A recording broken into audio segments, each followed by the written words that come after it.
Hello friends, welcome to my YouTube channel. तो friends, आज मैं आपके साथ 32 साइज़ के अकॉर्डिंग 4 टक्स ब्लाउज़ की फुल कटिंग स्टिचिंग शेयर करूंगी। तो ये हमारा बैक पार्ट है। इसकी कटिंग स्टिचिंग का वीडियो आपको मेरे चैनल पे मिल जाएगा। बहुत ही इजी तरीके से इस डिज़ाइन को मैंने आपको बनाना सिखाया है। तो चलिए हम सबसे पहले अपने फ्रंट पार्ट का जो नाप है वो लगाएंगे। तो देखिए, हमारा जो अस्तर है इसको हमने डबल फोल्ड करके रखा है और ओपन वाला साइड हमने हमारे तरफ रखा है। सबसे पहले हम नीचे इस तरीके से लाइन ड्रॉ करके कपड़े को सीधा कर लेंगे। अब देखिए, यहाँ से हमको इस तरीके से टेप को रखना है और ऊपर की तरफ 1 इंच पे निशान लगाना है। यहाँ से भी हम इस तरीके से लाइन सीधी कर लेंगे। जब हम बेल्ट वाला ब्लाउज बनाते हैं तो उसमें हमको लंबाई में 1 इंच एक्स्ट्रा लेना होता है। अब देखिए, जो हमने 1 इंच एक्स्ट्रा लिया है वहाँ से टेप को इस तरीके से रखेंगे और बैक पार्ट की जो लंबाई है उसी के अकॉर्डिंग नाप लगाएंगे। तो 14 इंच हमने लेंथ ली है। अब देखिए, आगे से हम हुकाई रखेंगे तो 1/2 इंच एक्स्ट्रा लेना है यहाँ से हुकाई के लिए। तो देखिए, आगे की तरफ हमने 1/2 इंच एक्स्ट्रा छोड़ दिया है हुकाई के लिए। अब देखिए, शोल्डर हम 5.5 इंच लेंगे। तो जो हुकाई की पट्टी है उसको छोड़ते हुए ही आपको नाप लगाना है। तो शोल्डर हमने 5.5 इंच ले लिया है, आर्म होल हमने 6 इंच ले लिया है। अब दोनों पॉइंट को इस तरीके से मिला लेंगे।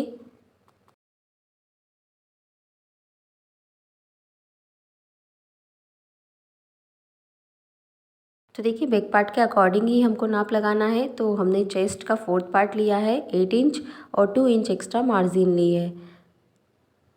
अब देखिए, यहाँ से इस तरीके से लाइन को ड्रॉ कर लेना है। नीचे की तरफ से भी सीधी लाइन खींच लेंगे इस तरीके से।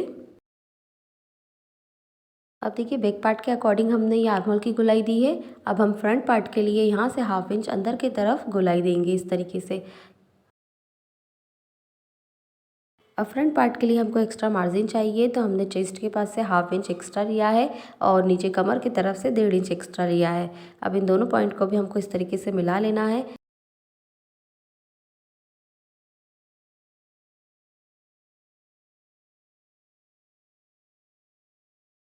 अब हम अपने गले का नाप लगाएंगे। तो देखिए, गले की जो चौड़ाई हम ले रहे हैं वो 2.5 इंच ले रहे हैं और गले की जो लंबाई हम ले रहे हैं वो 6 इंच ले रहे हैं। आप अपने अकॉर्डिंग गले की लंबाई कम या ज़्यादा ले सकते हैं। इस तरीके से देखिए, हमने राउंड शेप दिया है। अब देखिए, बेल्ट का नाप लगाएंगे। तो नीचे से आपको टेप को रखना है और इस तरीके से 3.5 इंच पे निशान लगाना है और कमर की तरफ से हम 2.5 इंच पे निशान लगाएंगे। और देखिए, इस तरीके से आपको हल्का सा राउंड देते हुए जो है बेल्ट का शेप बना लेना है। तो इस तरीके से देखिए, नीचे की तरफ से इसको राउंड शेप देंगे हल्का सा और ये हमारा जो बेल्ट का शेप है वो इस तरीके से बनेगा। अब हम टक्स का नाप लगाएंगे। तो देखिए, यहाँ से 3.5 इंच पे आपको एक निशान लगाना है। टक्स की जो लंबाई लेंगे हम वो 2 इंच लेंगे और दोनों तरफ से आप 1/2 इंच टक्स के लिए ले सकते हैं इस तरीके से। यहाँ से आपको बीच के सेंटर पे निशान लगाते हुए टक्स का नाप लेना है।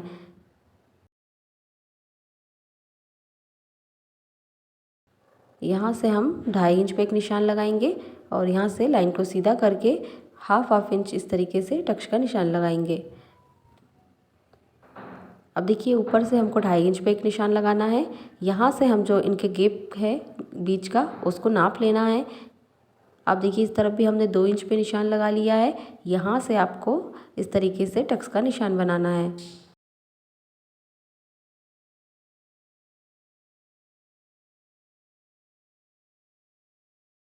यहाँ से भी हम 2 इंच का गैप लेंगे और ऊपर आर्म होल की तरफ टक्स का निशान बनाएंगे। तो आप देख सकते हो कितना प्रॉपर तरीके से जो राउंड शेप है हमारा वो आया है। तो आपका जो ब्लाउज़ है उसमें इस तरीके से प्रॉपर राउंड शेप आना चाहिए, तभी आपका जो मेजरमेंट है वो बिल्कुल सही बनता है। अब हम इसकी कटिंग करेंगे। तो देखिए, कटिंग करते समय बेल्ट को हमको जो मेन फिटिंग है वहीं से कट करना है। जो 1.5 इंच हमने बढ़ाया है वहाँ से कट नहीं करना है। तो देखिए, इस तरीके से आपको बेल्ट को हल्का सा छोटा ही कट करना है इस तरीके से, क्योंकि जब हम इसमें फ्रंट पार्ट पे टक्स डालते हैं तो जो हमारा बेल्ट है वो बिल्कुल इस तरीके से बराबर में आ जाता है। अब देखिए, हमने मेन फैब्रिक के साथ भी इसको कट कर लिया है। अब हमारी आस्तीन का नाप हम लगाएंगे। तो आस्तीन का नाप लगाने के लिए सबसे पहले हमको आर्म होल का नाप लेना बहुत ज़रूरी होता है।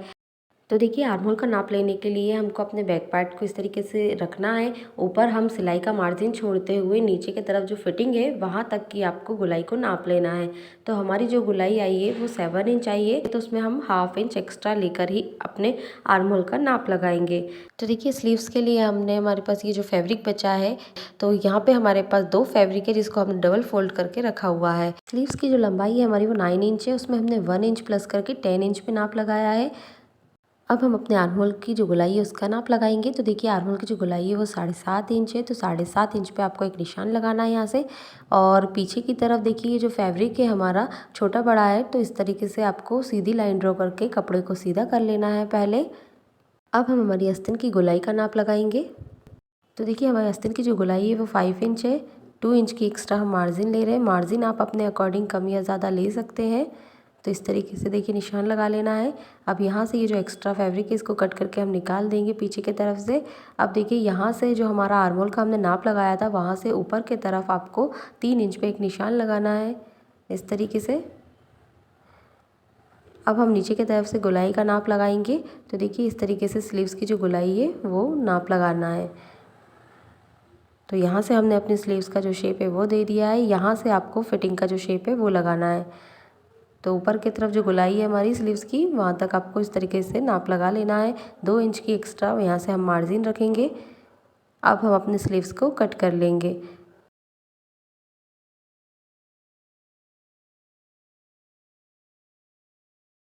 तो देखिए ½ इंच पे हमको आस्तीन की जो फ्रंट आर्म होल की गोलाई है उसको कट कर लेना है। मैन फैब्रिक पे रखकर हमको अपनी स्लीव्स को कट कर लेना है। अब हम हमारे ब्लाउज़ को स्टिच करेंगे, तो चलिए स्टार्ट करते हैं। तो देखिए सबसे पहले हम अपने जो फ्रंट पार्ट है इसको स्टिच करेंगे। मैन फैब्रिक को उल्टा रखना है, उसके ऊपर लाइनिंग वाले फैब्रिक को रखना है और चारों तरफ से पहले हम इसको स्टिच करेंगे। तो आपको जिस तरीके से वीडियो में दिख रहा है आपको वैसे ही फ्रंट पार्ट को स्टिच कर लेना है। अब देखिए जो एक्स्ट्रा फैब्रिक है हम इसको कट करके निकाल लेंगे।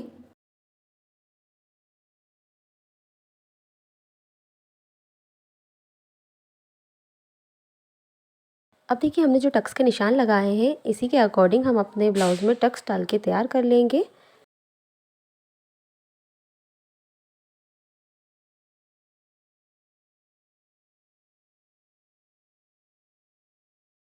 तो देखिए हमने फ्रंट पार्ट में टक्स डाल के तैयार कर लिए हैं। दूसरा पार्ट भी हमने इसी तरीके से टक्स डाल के तैयार कर लिया है। अब हम हमारे बेल्ट को तैयार करेंगे। तो देखिए बेल्ट को भी आपको लाइनिंग वाला जो फैब्रिक है उसको हम मेन फैब्रिक के ऊपर रखेंगे और मेन फैब्रिक को हमने सीधा रखा है। अब देखिए लाइनिंग वाला जो फैब्रिक है इसको पलटते हुए ऊपर से एक सिलाई और लगा लेंगे। अब देखिए यहाँ से ऊपर से इसको स्टिच कर लेना है।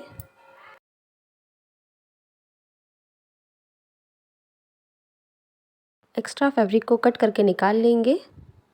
दूसरा बेल्ट भी हम इसी तरीके से तैयार करेंगे। तो देखिए हमने दूसरा बेल्ट भी इसी तरीके से तैयार कर लिया है। अब हमको हमारा ऊपर वाला जो पार्ट है उसको रखना है सीधा और उसके ऊपर इस तरीके से बेल्ट को रखते हुए स्टिच करना है। तो वीडियो में आपको दिख रहा है हमने बेल्ट किस तरीके से स्टिच किया है। इसी तरीके से हम दूसरे वाले पार्ट को भी स्टिच कर लेंगे।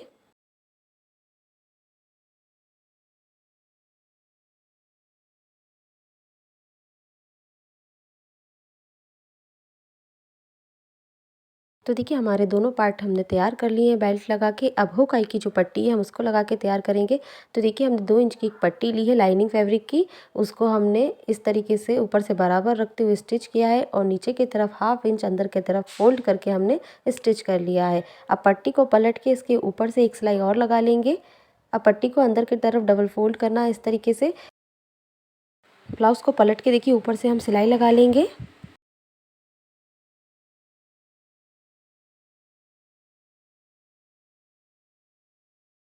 तो देखिए हमारी हुक वाली जो पट्टी है वो लग के तैयार हो गई है। हुक की जो पट्टी होती है वो आप किसी भी साइड लगा सकते हैं। अब हम अपनी आई वाली पट्टी को लगा के तैयार करेंगे। आई बनाने के लिए देखिए हमने जो पट्टी का यूज़ किया है उसमें लाइनिंग वाले फैब्रिक के साथ हमने मेन फैब्रिक भी यूज़ किया है और इसको नीचे से बराबर रखते हुए हमने स्टिच किया है। अब देखिए साइड से भी हमने इसको बराबर में स्टिच कर लिया है। इसको अब हम अंदर की तरफ फोल्ड करेंगे और ऊपर से इसको स्टिच करेंगे। तो आप देख सकते हैं इस तरीके से हमने अंदर की तरफ फैब्रिक को फोल्ड करते जाना है और ऊपर से सिलाई लगाते जाना है।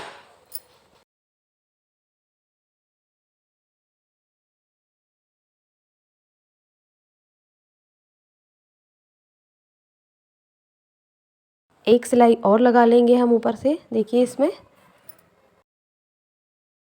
ऊपर की तरफ जो पट्टी एक्स्ट्रा है उसको कट करके निकाल लेंगे। तो देखिए हमारा जो ब्लाउज़ में हुकाई की पट्टी है वो दोनों लग के तैयार हो गई है। अब हम गला बना के अपने ब्लाउज़ को तैयार करेंगे। तो गला बनाने के लिए देखिए इस तरीके से ऑरेबिक पट्टी हमने कट कर ली है और इस तरीके से बिल्कुल हल्का सा इसको खींचते हुए हमको लगा लेना है। छोटे छोटे से कट लगाएंगे जिससे हमारी पट्टी आराम से पलट के फिनिशिंग के साथ पाइपिंग बन जाएगी। तो देखिए फैब्रिक को इस तरीके से डबल फोल्ड करके अंदर की तरफ फोल्ड करते जाएंगे और पतली सी पाइपिंग हम बना के तैयार कर लेंगे। तो फैब्रिक को अंदर फोल्ड करते जाना है और पाइपिंग बना के तैयार कर लेना है। तो फ्रेंड्स आपको अगर थ्रेड पाइपिंग इसमें यूज़ करनी है तो आप वो भी यूज़ कर सकते हैं। और थ्रेड पाइपिंग किस तरीके से बनती है इसको भी मैंने बनाना और लगाना बहुत ही फिनिशिंग के साथ सिखाया है। तो इसका जो वीडियो है उसकी लिंक मैं डिस्क्रिप्शन में डाल दूँगी, तो आप थ्रेड पाइपिंग बनाना सीख सकते हैं। तो देखिए हमारी जो पाइपिंग है वो बनके तैयार हो गई है। अब हम हमारी स्लीव्स को भी स्टिच करेंगे। तो देखिए जी हमारी जो स्लीव्स है इसको मेन फैब्रिक के साथ रखते हुए हमको स्टिच करना है। तो देखिए मेन फैब्रिक को हमने सीधा रखा है, उसके ऊपर लाइनिंग वाले फैब्रिक को रख के हमने स्टिच किया है। अब देखिए लाइनिंग वाले फैब्रिक को पलट के उसके ऊपर से हमको सिलाई लगा लेना है। अब देखिए इस तरीके से इसको फोल्ड करेंगे और चारों तरफ से हमको इसको स्टिच कर लेना है। इसी तरीके से हम हमारी दूसरी स्लीव्स को भी तैयार कर लेंगे। अब देखिए ये जो एक्स्ट्रा फैब्रिक है इसको कट करके निकाल लेना है। तो देखिए हमारी जो दोनों स्लीव्स है वो बनके तैयार हो गई है। अब हमारे ब्लाउज़ का जो शोल्डर है वो स्टिच करेंगे। तो देखिए हमने बैक पार्ट को नीचे रखा है और फ्रंट पार्ट को हमने ऊपर रखा है। दोनों शोल्डर को बराबर करते हुए हमने स्टिच किया है। ऊपर की तरफ जो एक्स्ट्रा फैब्रिक है इसको कट करके हम निकाल लेंगे।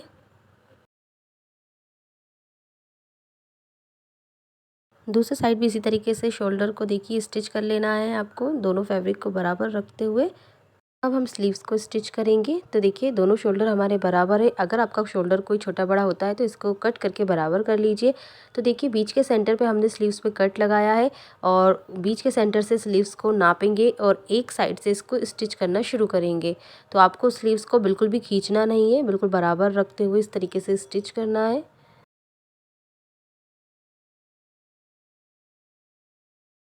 तो देखिए हमने हमारी स्लीव्स को स्टिच कर लिया है। इसी तरीके से आपको दोनों स्लीव्स को स्टिच कर लेना है।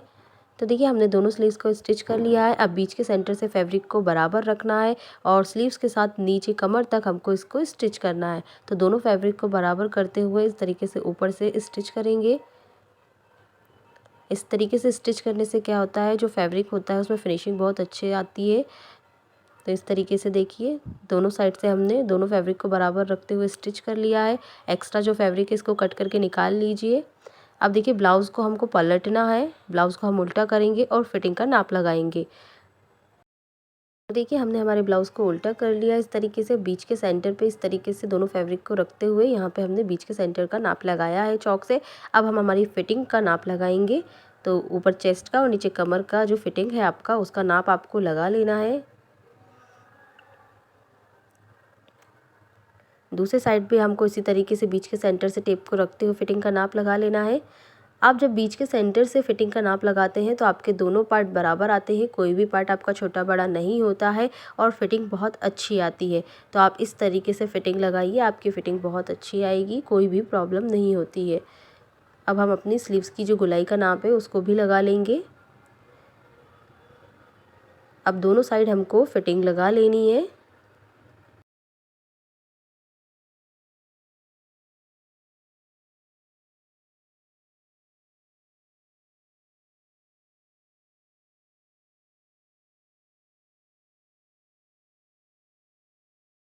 हम एक्स्ट्रा सिलाई और लगा लेंगे फिटिंग के लिए और उसके बाद हम हमारे ब्लाउज़ को पलट लेंगे।